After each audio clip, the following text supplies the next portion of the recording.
Tulo ka managlaing sunog nahitabo sa managlahing lugar sa Mindanao. Usa ni ana mo ang bangka nga dunay kargang gasolina og LPG. Ani ang report. Daling naugdaw ang 7 ka mabalay sa barangay poblasyon Kapatagan, Lanao del Norte. Human gilamoy sa kalayo sa milabayng adlaw. Sumala sa mga nakakita, nagsugod ang kalayo sa usa ka motorsiklo dayon mikatay sa mga kabalayan sa palibot. Ano din sa motor? Sa motor.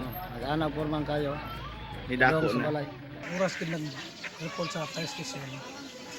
Alas 11:18. Pero alas 12:40. Sa Tubod, Lanao del Norte, usa ka dakong tindahan sa barangay poblasyon ang nasunog usab adlawng Domingo. Miabot sa 4th alarm ang sunog. Mukabat usab sa kapin kun kulang 600,000 pesos ang danyos nini.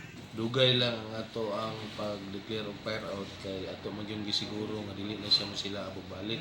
Samtang sa Cantilan, Surigao del Sur, paspasab nga nasunog ang usa ka bangka nga dunay kargang drum-drum nga gasolina ug mga tangke sa LPG. Naluwa sinun ang sakay sa mong bangka apan sagad kanila nakaangkon og 3rd-degree burns. Sa inisyal nga investigasyon, posibleng duna kunoy mispark sa makina nga gidakob sa gasolinang karga sa maong bangka. Simula yung apoy doon talaga mismo sa bangka. Siguro sa aming findings, nag-umpisa yun, gawa ng yung mga tumatagas na gasolina, hindi nila namalayan. Nung in-start nila yung ignition ng kanilang makina, doon siguro nag-ignite, nag-umpisa ang sunog.